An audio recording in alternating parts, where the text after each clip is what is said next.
Fala aí, pessoal. Fala aí, Renan. Fala, Dr. Pacheco. Deixa eu já aceitar o Dr. Pacheco aqui.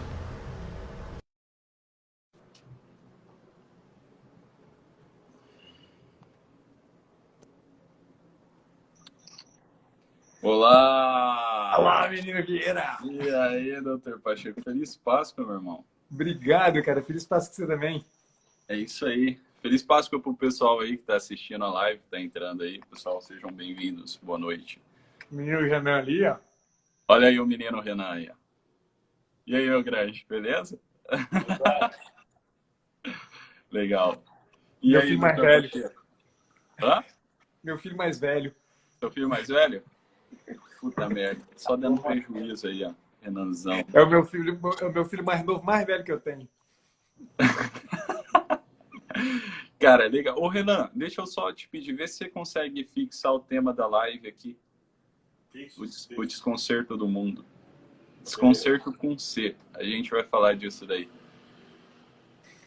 E aí, doutor Pacheco, tudo certo, cara? Tudo bem, meu amigo? E você? Saudade demais do você, só. Qualquer hora eu vou aparecer em Ribeirão com a Natália. Pô, vem Não. sim. Vamos fazer desobediência civil. É. É isso aí. Aqui tá tudo certo, cara. Tá tudo parado aqui também, né? É, De praxe, né? Tudo nada parado. de diferente daqui também. Na É isso aí. cidadezinha desse tamanhozinho assim, né? É. E aqui é pequeno também, cara. Aqui não é muito grande. Tem uns 200 mil habitantes, né? Mas tá Eita. parado, né? A faculdade aqui tá parada, tá tudo parado, né? Restaurante, tudo. Tá foda. Mas tá tudo certo, tamo aí. Cara, eu quero te agradecer primeiro por ter aceitado a live aqui pra gente conversar hoje aqui. Ô, rapaz. Eu fico honrado demais da conta, só. E é um tema legal, né, cara? Tema legal. Com certeza. Então, a gente vai falar hoje aí, pessoal, deixa eu só puxar o fio do negócio aqui. A gente vai falar hoje sobre é um teminha, né, que a gente pegou aqui de gancho para dar uma comentada também por cima no estado de coisas aí que a gente está passando, né, que é o tema é o título de um dos livros do Corsão, né, o Desconcerto do Mundo. E também ali, ó, olha ele aí, o Desconcerto do Mundo, é isso aí. Então, né, para quem não sabe, o Gustavo Corsão é um dos grandes escritores do nosso país, né? O Manuel Bandeira, né, falou muito bem do Gustavo Corsão, né? Oswaldo de Andrade também falou muito bem do Gustavo Corsão. Falou que o Oswaldo de Andrade chegou a falar que depois de Machado de Assis, né, o Corsão é o grande romancista do Brasil. Então, o Corsão mesmo, ele é uma peça rara assim na literatura brasileira, porque ele é um Chesterton brasileiro, né? Não é isso, Exatamente. né? Ele é um Chestertoniano, né? Exato. E ele consegue, né, trazer para a gente aqui esse limine, né, do paradoxo na maioria dos livros do Corsão, né? Nos Três Alqueires de uma Vaca, Descoberta do Outro também, que é um livro sensacional. Descoberta do Outro é um livro sensacional para quem é da psicologia, Com né? certeza. Eu fiz uma live literária, inclusive, É sobre a verdade aí, ó. descoberta do Procura outro, aí, sobre tá a no visão de YouTube? abismo. Tá no YouTube? Tá no Spotify. Ah, no Spotify. Então, todos os livros do Cursão são muito bons, né? Até o último que ele lançou, acho que fecha, né? Fecha tudo os escritos dele, que é o Século do Nada ali, né? Que é um livro sensacional, né, para quem quer entender mais ou menos a mentalidade atual, o lugar que nós estamos, né? O Século do Nada é o livro, né? Assim, escrito por um brasileiro. Enfim, mas a gente vai falar hoje aqui do desconcerto do mundo, né? E não é desconcerto desconcertado no sentido apenas de quebrado, De né? quebrado. De quebrado, mas de desarmonia, né? Assim, ele começa o livro, né, do Desconcerto do Mundo ali, com aquele clássico poema lá do Camões, né? Você quer recitar aí pra gente, ô Pacheco? Quem pode ser no mundo tão quieto, ou quem terá tão livre o pensamento, quem tão experimentado e tão discreto, tão fora, enfim, do humano entendimento, que ou com público efeito ou com secreto, lhe não resolve e espante o sentimento, deixando o juízo quase incerto, ver e notar do mundo o desconcerto. Isso. Oitava lírica. Muito bom. Ele deixa... o Desconcerto do Mundo é mais ou menos ali um compilado, né, de 3 ensaios do Corsão, onde ele vai fazer mais ou menos ali uma crítica, uma investigação literária e filosófica, né, primeiro. Depois ele vai falar um pouco desse paradoxo, né, do pecado e esse desejo mesmo que a gente tem da santidade de Deus e esse impulso mais profundo da alma humana. E depois ele vai falar um pouco ali no terceiro ensaio dos pintores, né? O Corsão, nesse livro aqui, pessoal, ele vai dar uma grande viagem pelo mundo, né? Então ele vai pegar assim autores, né, clássicos, também vai trazer para a realidade brasileira muita coisa, né, que estava acontecendo no país na época. Esse livro antecede um pouco a época do começo da crise, né, do século que nós estamos, né, Pacheco? Que foi ali antes do concílio, né, foi antes também um pouco da revolução, né, que a gente viveu aqui no Brasil, né? Corsão um grande crítico, né, disso tudo. Só que ele vai deixar aqui muito claro, né, esse desconcerto partindo do coração humano. Partindo do coração humano, esse paradoxo. Né? Esse paradoxo do coração humano. Que nós temos aqui, né, a nossa natureza, nós temos aqui a nossa condição terrena, mas, né, essa tentativa de se libertar. E aí, né, ele vai discorrendo como assim, esse desconcerto, essa desarmonia que a gente vê no mundo. Será que ela é própria do mundo? Né? Será que é algo próprio do mundo, exterior ao homem, né, extrínseco aqui ao homem? Ou é o coração do poeta que vê esse desconcerto?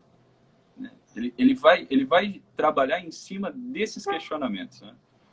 E eu até anotei aqui, né, no livro aqui, que ele coloca aqui depois ele coloca outro trecho aqui, né, do Camões, que é um trechinho que o Camões diz assim: os bons vi passar no mundo graves tormentos, e para mais me espantar, os maus vi sempre andar em mar de contentamentos.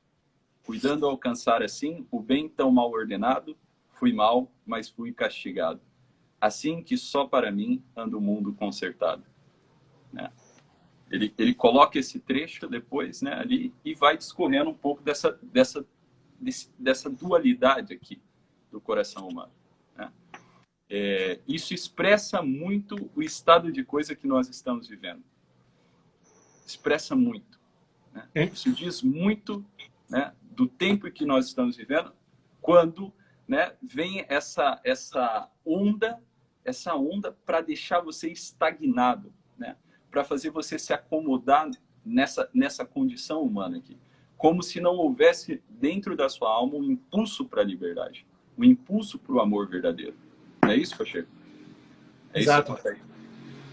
Se você não se incomoda, eu vou continuando o tema, mas eu vou pegar um outro autor que tem talvez um dos trechos que eu acho que descreve melhor isso, Tiago, e que eu gosto muito. É um autor que acho que, inclusive, uma das vezes que a gente conversou, eu citei que é o Giacomo Leopardi, um poeta italiano do século XVIII, um romântico do século XVIII, e tem um livro dele chamado Opúsculos Morais. Na verdade, não, mentira, esse é Pensamentos. Opúsculos Morais é um texto anterior.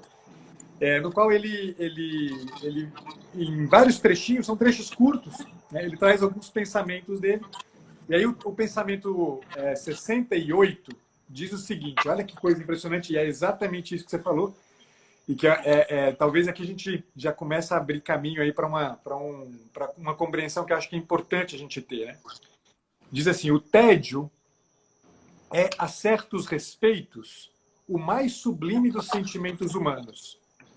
Não que eu creia que ao examinar-se tal sentimento, surjam as consequências que muitos filósofos estimaram distinguir-lhe, mas o fato de não se satisfazer de nenhuma coisa terrena, nem, por assim dizer, da terra inteira, de considerar a amplitude inestimável do espaço, o número e a imponência maravilhosa dos mundos e descobrir como tudo é mísero e pequeno diante de nossa alma, de imaginar infinita a quantidade de mundos, o universo infinito, e sentir que nossa alma e nosso desejo são ainda mais vastos que tal universo, de acusar continuamente as coisas de insuficiência e nulidade, e padecer angústia e vazio, e, portanto, tédio. Parece-me o maior sinal da magnitude e da nobreza da condição humana. Por esse motivo, o tédio é pouco conhecido dos homens, sem valor e pouquíssimo conhecido, ou absolutamente desconhecido dos animais. Sensacional, cara. É exatamente. E é impressionante porque o que a gente acaba fazendo? A gente acaba fazendo exatamente esse movimento que você falou, né? A gente acaba acusando o mundo, né? Quer dizer, de desconcertado, acaba acusando a realidade e as circunstâncias, né? De ruins, de insuficientes, de inadequadas, quando, na verdade, o que acontece é uma desarmonia, né? Quer dizer, o que acontece, no fundo, é um desconcerto entre mim e o mundo. Um desconcerto entre mim e o mundo porque a gente não consegue aceitar, né, acusar essa enorme lacuna que há entre o desejo que a gente tem, a urgência que o nosso espírito carrega, e aquilo que o mundo oferece para a gente. De maneira que, no fim das contas, né, e essa é muito engraçado, porque engraçado, dramático, no fim das contas, né? Sim, sim. Porque o movimento que seria o movimento mais próprio nosso é um movimento que é exigente, é um movimento que é trabalhoso, é um movimento que não é um movimento que é natural. A gente quer, na verdade, o conforto, a gente quer, na verdade, que tudo esteja organizadinho, que as circunstâncias estejam ok, que o coronavírus não esteja aí, que o meu trabalho esteja ok, que o dinheiro esteja no bolso. A gente quer tudo mais ou menos, né, ajeitadinho. Claro, nada disso é para se julgar fora. A questão é como a gente se relaciona com isso como se fosse a solução para o tédio, né? E não soluciona absolutamente nada. Não soluciona absolutamente nada. Então, um movimento mais trabalhoso, né, e que exige mesmo, né, o empenho de uma série de faculdades nossas, esse movimento a gente não tá disposto a fazer, né? E aí é onde a gente dança, né? Aí sucumbe, né? A gente sucumbe inevitavelmente. Exato. E aí a gente vê, né, Pacheco, não sei se você chega à mesma conclusão, de que essa ausência de solidão, essa coisa assim, ó, da distração do mundo moderno, né? O tempo todo distraído, o tempo todo fora de si, né? Aquilo que Santa Teresa vai falar, né? A gente pode fazer um casamento aqui, né? Você está sempre fora do castelo, né? E aí chega uma situação, por exemplo, de crise, né? de tirania. O que acontece com a maioria das pessoas? Elas não conseguem achar uma força interior aqui no núcleo pessoal delas para quê? Para combater a tirania. Não é só a tirania de governo, não. Não é só a tirania de Estado, não. É qualquer tipo de tirania. Né? Seja a tirania do outro, aqui, né? Do meu parceiro, do meu namoradinho, da minha namoradinha, aqui, né? De um professor universitário, né? Seja a tirania de um ideólogo, né? Diversas tiranias. Eu falava isso hoje para uma paciente, né? Eu atendi hoje, Pacheco, na Páscoa, trabalhando até na Páscoa. Atendi uma paciente aqui que precisava falar, a gente não conseguiu falar durante a semana. E eu falava para ela, olha, quando o nosso coração ele não encontra aqui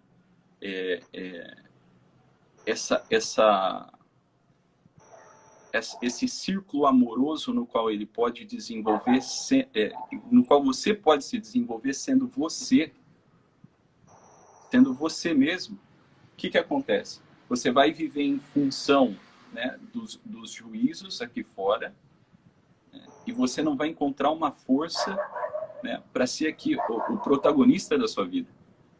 E o que acontece? A sensação, quando o nosso coração não está unido com uma coisa mais alta, é de que nós estamos sempre sozinhos. E isso, né, essa sensação de estar sozinho, vai enfraquecendo. Estar sozinho seria que, no caso, né, tá fora de você. Né? Você tá vivendo aqui na mais pura sensibilidade. Não é isso? Na mais pura sensibilidade. E aí, o que acontece? Você não consegue olhar para dentro, onde tem vida verdadeira, onde tem água verdadeira. Quando eu falei numa das lives aqui, né, que das máximas, né, dos padres do deserto lá era cavar, fica na cela ali, fica na cela até você se familiarizar com você mesmo. E o que é esse cavar? É achar água aqui nesse núcleo pessoal, né, que é tão profundo, mas tão profundo na tua natureza, que você consegue tocar no divino. Você consegue tocar nesse eu personalíssimo. Sim. Aqui eu distingo, né, nisso que você está falando, tem uma coisa que eu costumo distinguir e que eu acho que é importante a gente ter claro. A gente, e algo dessa solidão que a gente vive, tem um quê de uma certa autoafirmação. Sim. E a gente não sabe distinguir, porque, sim, eu preciso me reconhecer como um eu, né?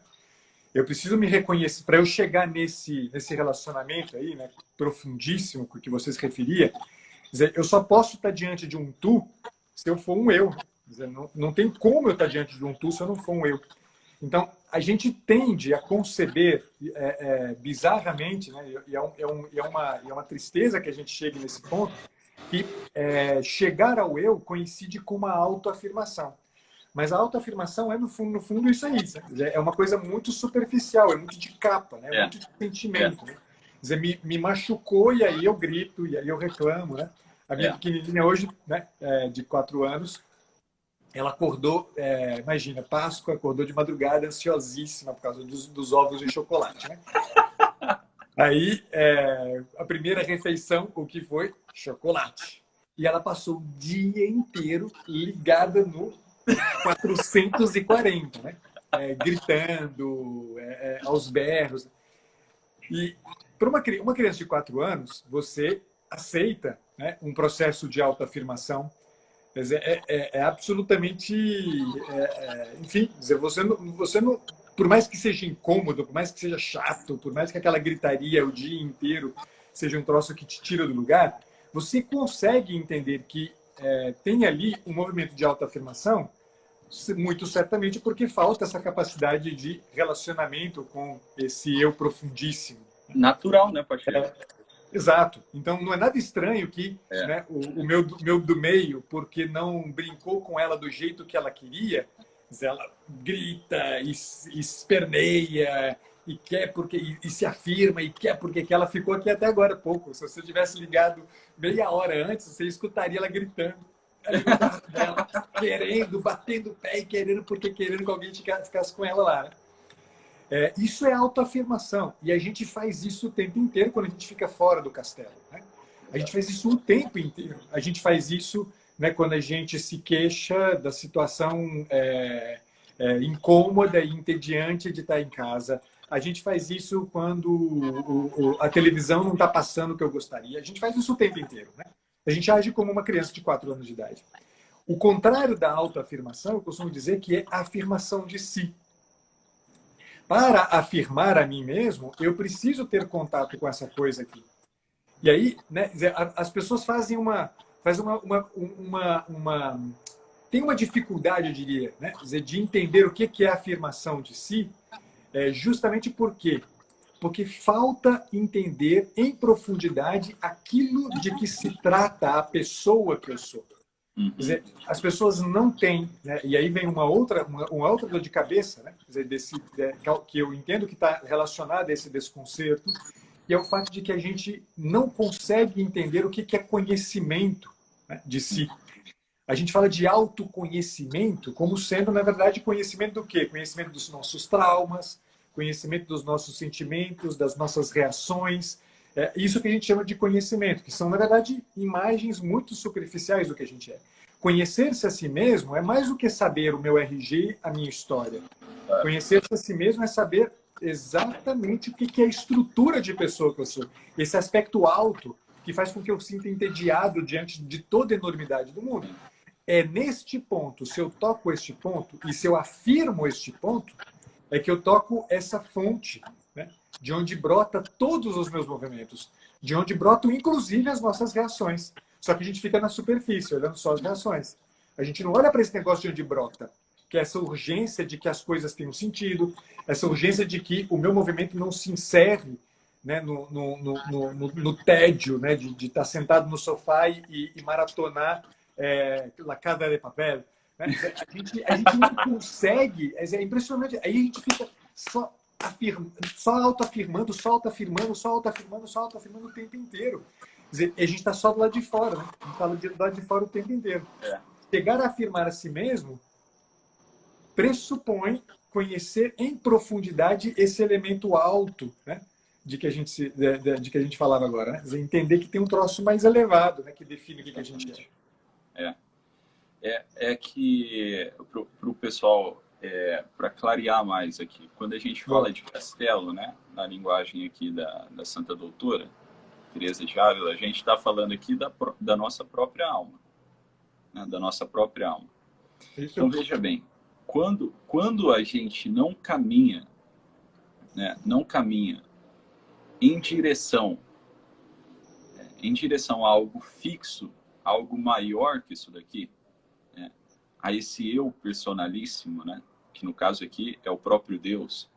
Né? Quando o crescimento aqui espiritual, o crescimento humano, ele não está na vertical, aqui, né? Não está subindo. O que acontece? Você vai se assemelhar a essas cópias mal feitas, por exemplo, assim, a esses eus impessoais. Não é isso? Porque, no caso aqui, o eu mesmo, o eu verdadeiro, é o do próprio Deus. É o do próprio Deus. Não é isso?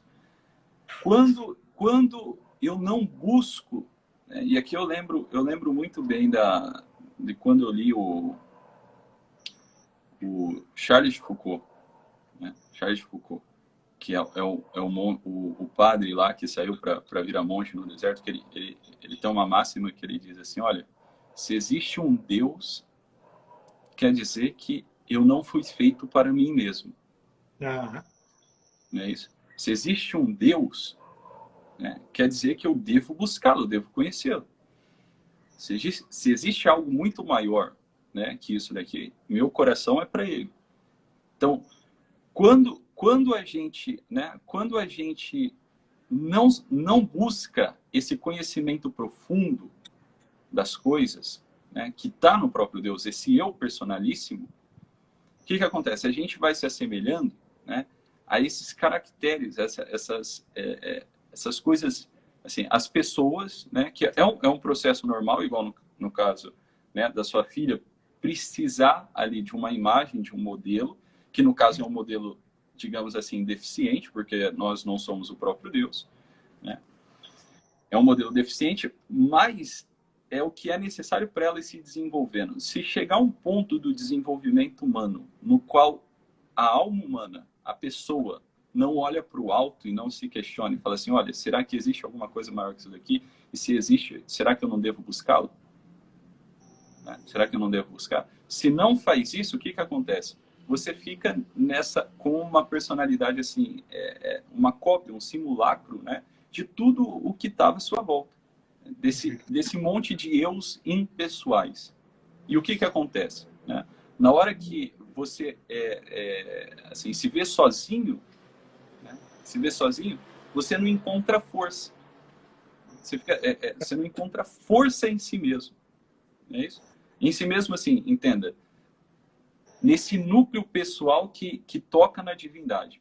Então, só um homem, né? Só um homem, uma mulher aqui, que busca esse aprofundamento interior, e aqui entra o valor da religião, né? Que é tão rechaçado, né, hoje, na atualidade, né?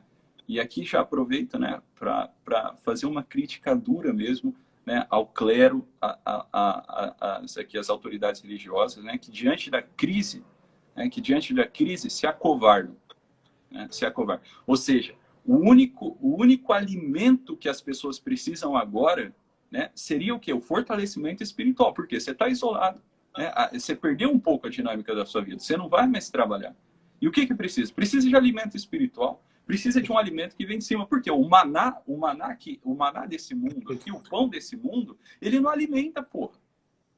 Não é isso? O pão desse mundo não alimenta. A gente vê agora que, né, a gente vê isso daqui concretamente, a gente toca nisso daqui agora, que ninguém está podendo fazer porra nenhuma.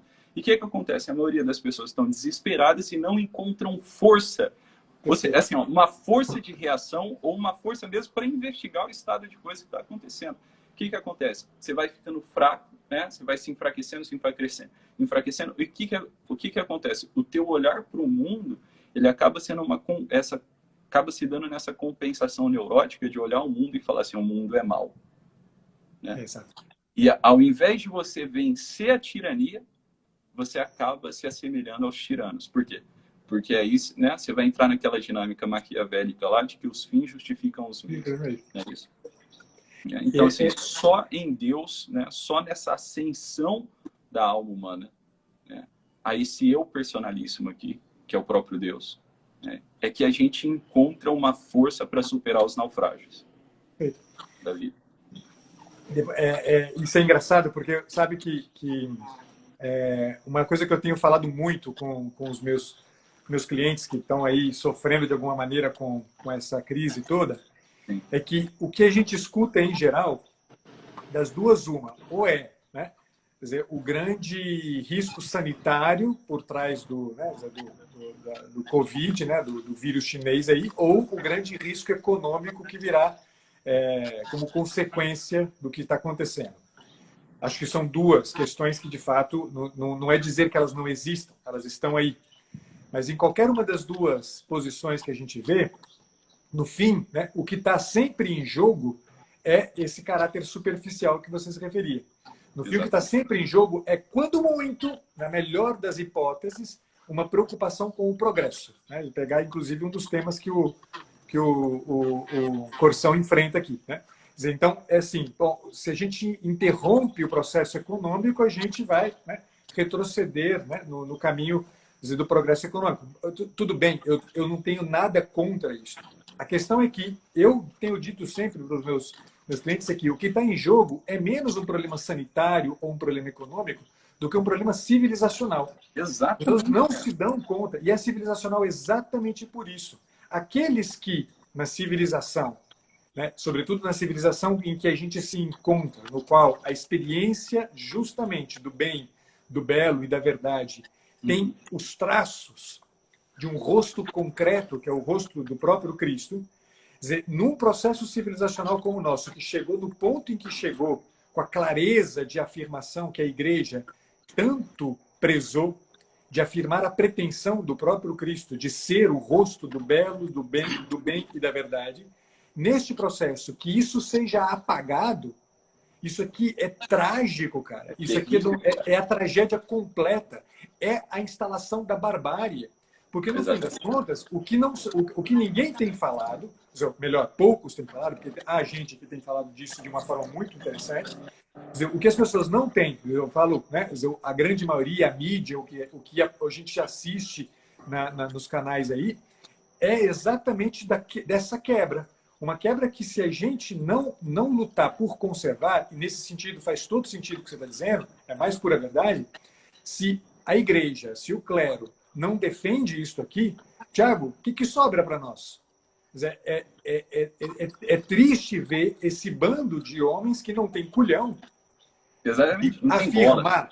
de afirmar com todas as letras que o que está em jogo aqui é exatamente, o que está se jogando na lata do lixo é exatamente a experiência que fundou a civilização ocidental. Exatamente. Está se jogando fora isso. Está se julgando fora isso. E ninguém está aqui para gritar essas coisas. É impressionante. Sim. Impressionante.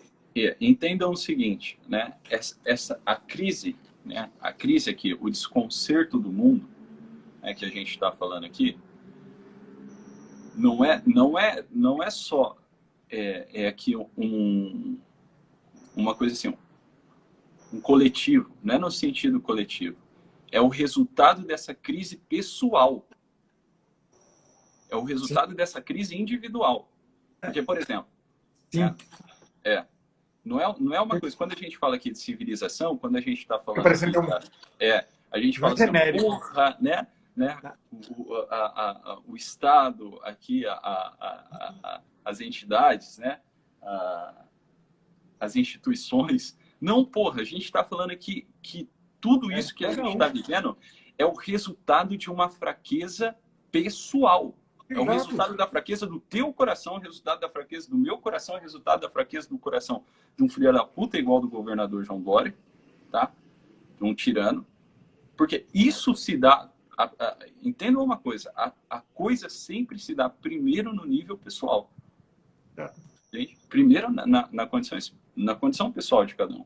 Agora, veja bem, é lógico que eu não vou ter força de organização, é lógico que eu não vou ter força para organizar aqui a minha família, para organizar aqui o meu bairro, para organizar aqui minha comunidade, se eu não tenho uma força de organizar a minha própria vida. Tá entendendo? A minha própria vida. Então, veja, não é uma coisa de você sair por aí, né, com um coquetel Molotov na mão. Ontem na live do Ítalo, eu até zoei, né, cara? O Ítalo entrou 1h da manhã para fazer a live. Eu falei assim, eu já vou confeccionar os meus coquetéis Molotovs aqui, já vou deixar tudo estocado. Mas não é essa coisa aqui.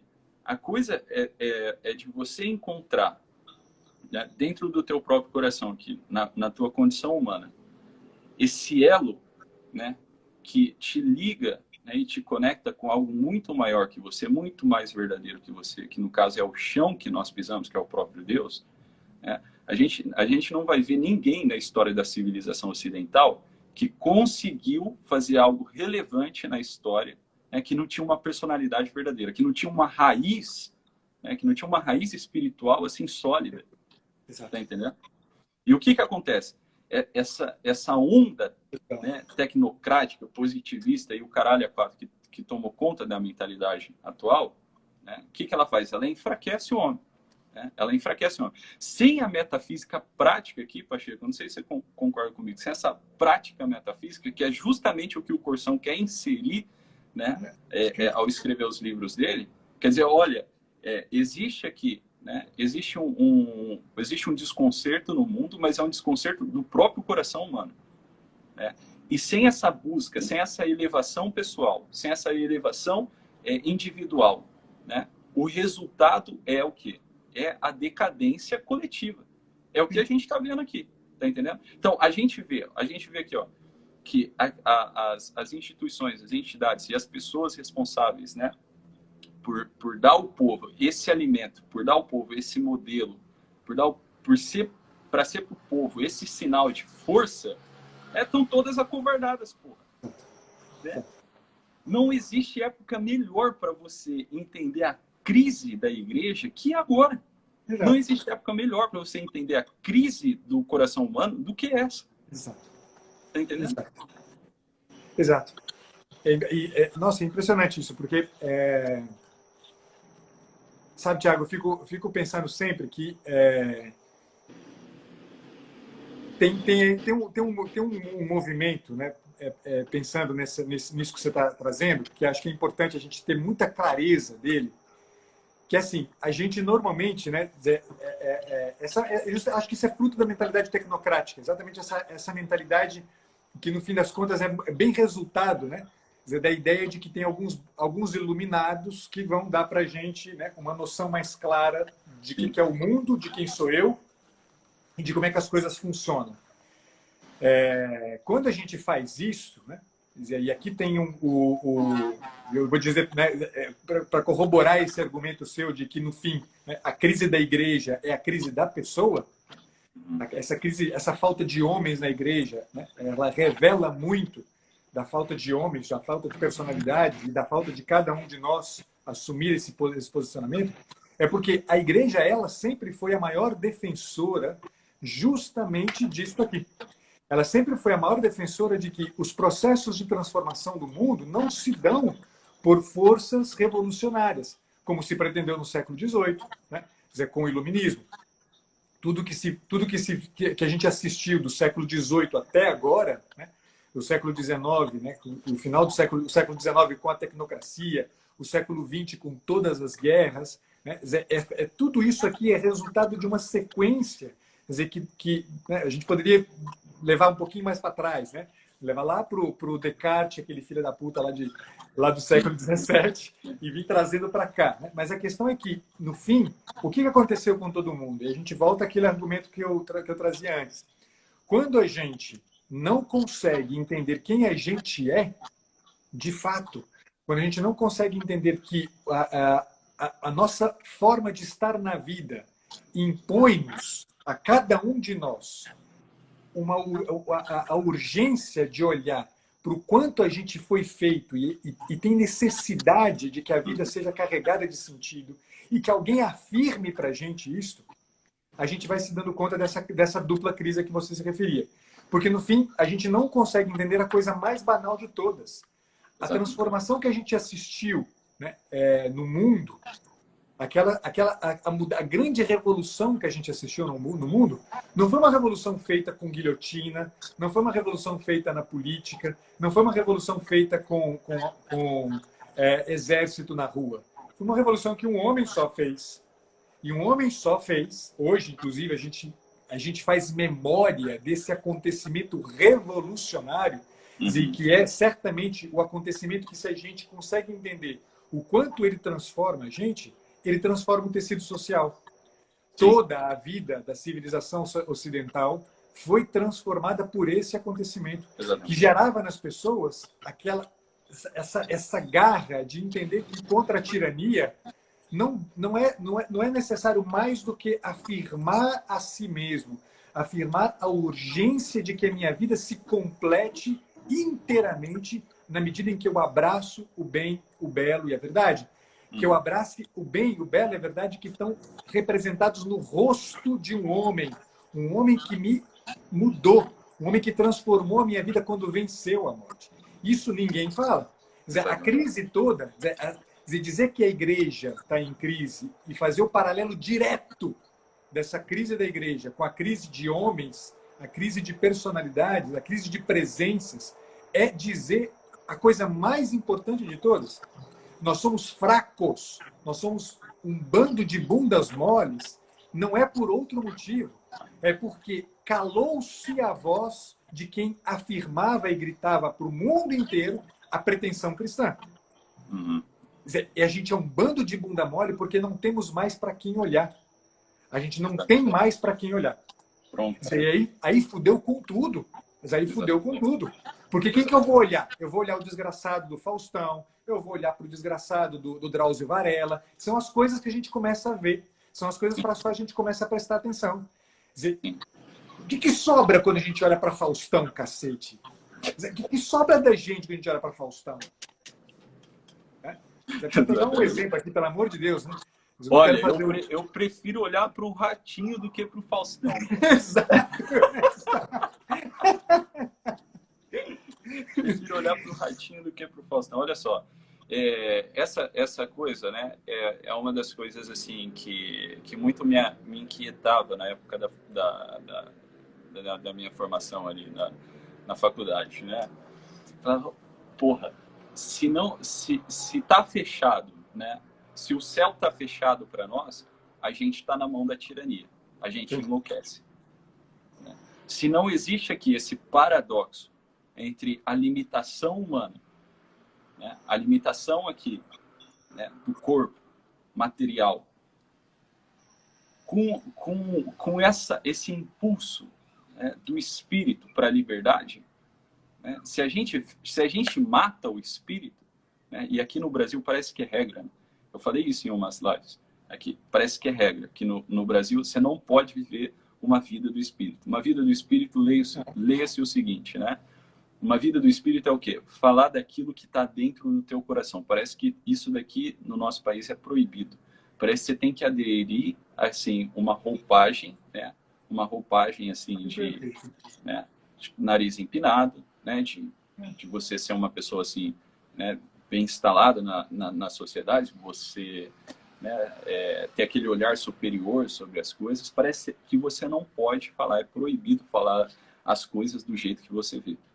Tá entendendo? Por quê? Porque as pessoas vão olhar para você já com desdém. Assim, cadê o seu diploma? Ah, vai tomar no cu, porra. Deixa eu falar. Aí, nesse livro aqui, né, esse livro do Gustavo Corsão, aqui, O Desconcerto do Mundo, tem uma coisa que ele fala, né, que eu acho que, usando ali o Fernando Pessoa, que ele diz assim, ó, por que que o mundo chora? Por que que o mundo chora? E ele vai explicar. O mundo chora, né, pela falta dos poetas. O mundo chora porque não se pode mais falar das coisas como você as vê.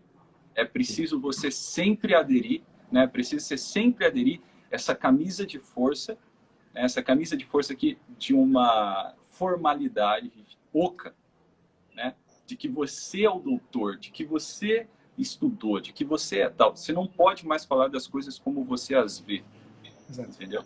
E aí ele vai dizendo, né? O próprio Corsão vai dizendo que ele prefere ao olhar dos psicólogos, dos cientistas, dos cientificistas, ele prefere ao olhar dessa gente aí o olhar dos poetas, porque os poetas conseguem aqui investigar o trivial. Ele consegue ver numa coisa aqui pequena, né, essa infinitude. Ele consegue tocar no mistério divino pelas pequenas coisas, tá entendendo? O que acontece quando a gente mata a vida do espírito, que é isso tudo que a gente está falando aqui, de você descer a profundidade aqui da tua alma, né? Para daí ascender a Deus, para daí buscar a Deus, desde o abismo ali da sua alma. Né? E você levantar com Ele, como Cristo ressurge ali das trevas, né? Você também ressurgir aqui das trevas, né? Das trevas da tua alma, do teu espírito, junto com Ele. Quando isso daqui, né, é proibido, o que acontece? Só resta esse mundo, só resta o niilismo, só resta o fim, né? Só resta justificar todas as coisas, você mesmo fazer justiça com as suas próprias mãos. Só resta o medo, né? Só resta aqui a limitação, né? A limitação.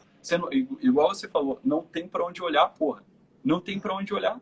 Fica todo mundo acovardado, por quê? Porque você não tem modelo. Você não tem para onde olhar. Entendeu? Você não tem pra... E aí tu fica com medo de entregar a sua vida. Você fica com medo de entregar a sua vida por algo maior do que você. Que é a própria atitude do egoísta. Né? O egoísta, no fundo, é uma pessoa fraca. Tá entendendo? O egoísta, no fundo, é uma pessoa fraca. É aquela pessoa que tem medo. Ela tem medo de abrir as portas da alma dela. Né? Tem medo de abrir as portas da alma dela para o vento do espírito, que não sabe de onde vem, não sabe para onde vai, né? Para essa espontaneidade da vida. O egoísta é isso. Ele é uma pessoa fechada. É por isso a dificuldade desses filhos da puta, né, que estão em cargo de governo, né, que são chefes de Estado, em olhar para o indivíduo aqui, né, e colocar o dele na reta. Tá entendendo? A política aqui é a capacidade, né, máxima de você promover um grande bem para a humanidade. A política é a oportunidade que a gente tem de fazer o maior bem que a gente poderia fazer. Não é isso? E o que a gente vê? A gente vê esse monte de louco, hedonista aí no poder. Né? Esse povo maluco. Né? E isso representa o quê? Essa decadência da mentalidade do nosso século. Tá entendendo? Então, agora é a hora de mudar. A revolução, veja bem, a revolução começa, né? A revolução aqui no bom sentido, tá? Da coisa.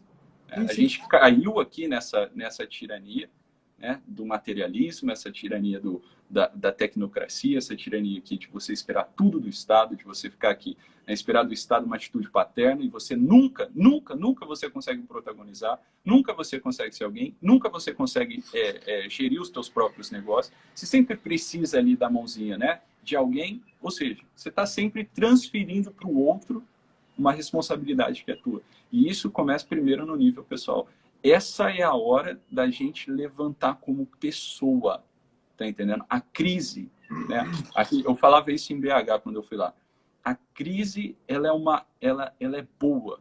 Para quê? O Mário Ferreira coloca isso, né? Porque a crise é um tempo de separação. Na filosofia da crise, ele coloca, né? A etimologia de crise é isso, é uma separação, é um rompimento. Né? Então, a crise é boa. A crise por quê? Porque na crise você morre, né, para ressurgir algo maior. Aquele momento ali do Cristo na cruz, né, o momento da crucificação, é um momento crítico. Exato.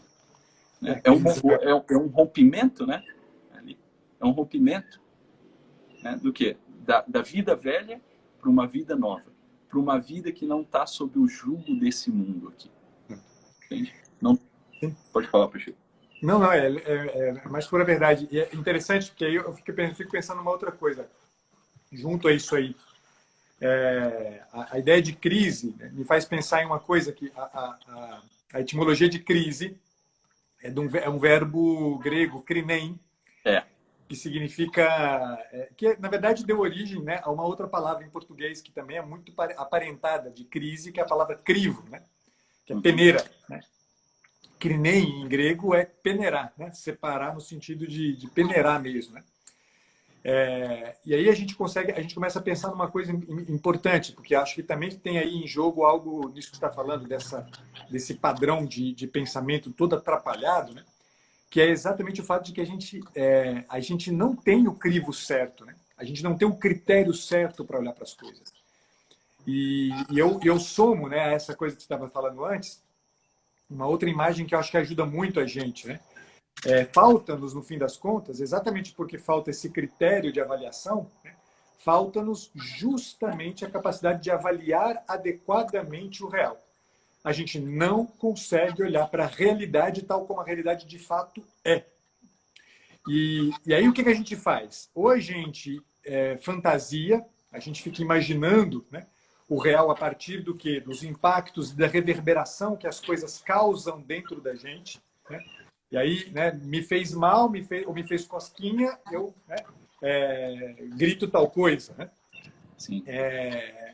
Ou então a gente faz uma outra coisa, né? A gente usa um certo realismo que eu costumo chamar de realismo pornográfico, né? Que é esse realismo assim que descreve as coisas na crueza do que elas são, né? Bem a lá o Curtiço, né? É um livro horroroso, né? Que eu não consigo entender por que tanta gente leu aquela merda daquele negócio, né?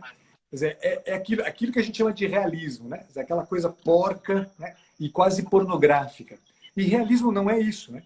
Quer dizer, olhar para a realidade com o crivo certo, olhar para a realidade com o critério adequado, impõe-nos exatamente esse movimento de verticalidade a que você se referia, e que eu gosto muito de uma expressão que o Paul Ricoeur usa, né? Ele diz que a gente precisa do realismo poético, né? Que aí eu junto a ideia que o Corsão usa, né? O verdadeiro realismo é o realismo poético, né? E eu me lembro, vou contar uma historinha rápida aqui, mas que me marcou muito na minha adolescência. Eu tive na escola um colega, na escola eu tinha uns 14 para 15 anos de idade, ele trabalhava num circo. Então ele sumia, né? Ele ficava 6 meses longe, aí aparecia de novo, né? E uma vez ele apareceu grávido, né? A namoradinha dele tinha ficado grávida. Imagina, né? Isso há 30 anos atrás, né? Soou uma coisa, né? Na escola, né? Escola pública, soou como, né? Um moleque de 14, 15 anos de idade vai ser pai, né? E, bom, esse cara era muito amigo, era um cara muito próximo mesmo. Tão amigo que quando a namoradinha dele teve o neném, ele deu de presente para os amigos um VHS que ele filmou o parto da filha dele. E eu levei para casa aquele VHS todo contente, né? E chego em casa, minha mãe deixava a comida em banho-maria, né? E eu ficava sozinho à tarde em casa e eu enfiei o VHS e fui comer assistindo o VHS, né? De um parto. Do parto Cara, foi um parto cesárea. Eu tenho até hoje as imagens daquele parto naquele VHS. Eu teve um momento da refeição que eu falei assim, meu Deus, eu não posso assistir mais essa porra desse negócio que isso é feio demais da conta, né? Se isso aqui é ter um filho, eu não quero ter um filho jamais na minha vida, porque é feio demais da conta. Né?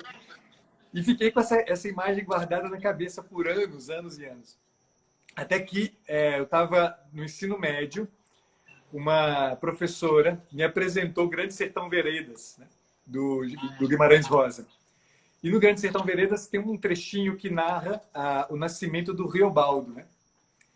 E né, o Guimarães Rosa, no meio dessa narrativa, né, já terminando, ele diz, né, e foi menina nascendo. Ele começa assim, minha senhora dona, né? Ele dá um trocado para a mulher lá, né? Toma esse trocado porque esse menino vai nascer, para esse menino nascer são e defendido. E ele há de se chamar Riobaldo. E foi menino nascendo. Aí ele vira e fala, um menino nasceu, o mundo voltou a começar. Quer dizer, quando o Guimarães Rosa descreve isso, ele descreve a mesma coisa que eu li naquele VHS, que eu vi naquele VHS. Né? Exatamente. Só que não com aquela crueza, apesar de a descrição do Guimarães Rosa ser de uma crueza muito grande. Quer dizer, era um casebre, né? Que não tinha nem porta, a mulher estava deitada no chão de terra, de chão batido. Né? Então, é uma descrição meio grotesca, né? meio... Mas só que ele vira e fala isso, né? Um menino nasceu, o mundo voltou a começar. Quando o meu primeiro filho nasceu, a primeira coisa que eu fiz, com o celular na mão, minha esposa teve um filho na sala de pré-parto, a primeira coisa que eu fiz, eu estava com o celular na mão, com a roupa do corpo, nem tinha vestido roupa de hospital. Eu mandei um SMS, na época era SMS, mandei um SMS para todos os meus amigos, né, dizendo, Francisco nasceu, o mundo tornou a começar. Quer dizer, isso é realismo poético. Quer dizer, é uma capacidade de estabelecer um crivo, um critério novo no olhar para a realidade, que é um critério alto. Quer dizer, é um critério que a gente olha para a realidade e diz, porra, espera lá, né? Quer dizer, tem um troço que está acontecendo aqui e que demanda de mim uma atenção diferente, uma atenção refinada, uma atenção com um critério novo, um critério diverso daquele que a gente conhece. Porque o critério que todo mundo dá para a gente o tempo inteiro é um critério muito limitador. É um critério que tem a cara de ser um critério adequado, porque ou ele é pornográfico, ou ele é esse critério que mexe com o nosso interior, que mexe com a nossa pele. E aí a gente acha que está, né, afirmando o eu da gente. Mas no fundo, a gente não está afirmando o eu da gente nada. Exatamente. A gente não está afirmando o eu da gente absolutamente nada. Exatamente. É isso, esse é o ponto aqui. Né? Esse é o ponto do negócio. Né? Então, o desconcerto do mundo, nesse livro do Corsão, o Corsão, né, ele vai colocar aqui, direcionar o coração humano, né, para essa coisa aqui do erro de Descartes ali, né? que é essa coisa que ele o Corsão tem um jeito de manobrar a coisa ali, né, e trazer você para a realidade, né? Esse erro do Descartes, né, casado ali, né, com essa loucura kantiana. Sim. É isso? Do tipo assim, será que a gente, né, o que eu tô vendo do mundo ali? O que eu tô vendo do mundo? Será que o mundo é do jeito mesmo que eu tô vendo? Ou será que eu tô cego? Sim. É isso? E a gente vê que, às vezes, o jeito que a gente olha para o mundo, né, o óculos, às vezes, que a gente usa para olhar o mundo, às vezes é o óculos da nossa paixão. É o óculos dessa sensibilidade louca do nosso coração. Eu costumo dizer para os meus pacientes assim, olha, né, o mundo é o que é. Entende? O mundo é o que é. Até hoje eu abri uma caixinha de pergunta ali com a letra do Cartola lá, que ele diz assim que, né, que o mundo é um moinho que vai triturar as tuas ilusões. Não é isso? O mundo é um moinho que vai triturar as tuas... A realidade é esse moinho que vai triturar as suas ilusões. Mas não é que porque isso acontece, né? Não é que isso acontece que a realidade é ruim. Então, não é porque está instalado um momento de crise que a realidade é ruim? Aparentemente, sim. Aparentemente, sim. Porque, vamos colocar ali, Pacheco, você olha para aquela cruz, né? Vamos tentar imaginar aqui como que seria a Virgem Maria na hora daquele momento crítico ali da crucificação. Né? O anjo que desceu e falou para ela ali, né? Ele se sentará no trono de seu pai Davi.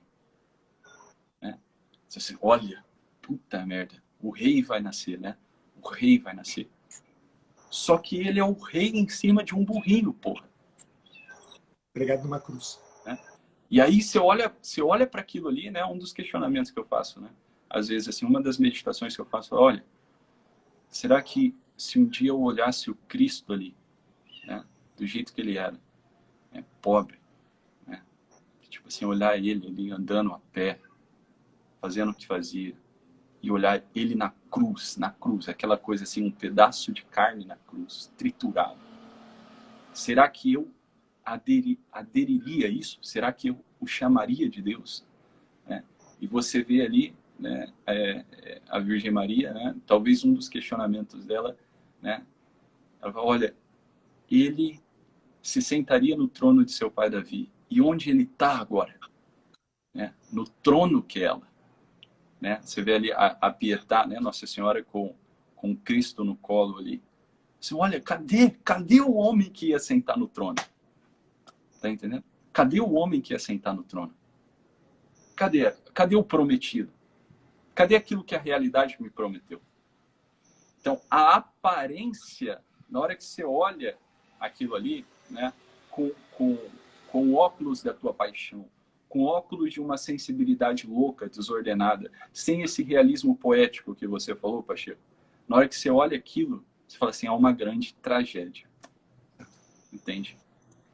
É aquele que prometeu tudo aquilo para nós, está morto. Está morto. Está no colo de uma mulher. Entende? Ali, né, escurece tudo. Você fala, e agora? Né? Mas ela, né, ela ali, ela acreditou, né? Ela permaneceu, entende?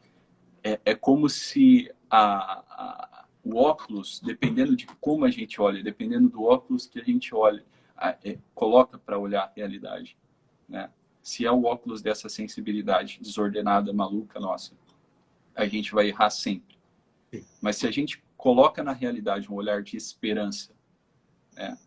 E começa a ficar de pé diante as crucificações, né, do justo, da verdade, da beleza, né? A gente fica de pé ali, como Maria, né? No terceiro dia tem ressurreição, não é isso? No terceiro dia tem ressurreição, mas para quem fica de pé, né? Para quem fica de pé, tá entendendo? Agora, se você olha sempre, né, os acontecimentos da vida, né, com esse fatalismo barato, né, com esse fatalismo barato, assim, porra, tá tudo fodido, a realidade é má mesmo, existe um desconcerto no mundo, uma desarmonia, né? Deus morreu, né? Se você aqui começa a deixar, né, essa voz, né, louca do Nietzsche falando dentro do seu coração aqui, que isso tudo é inserido, né?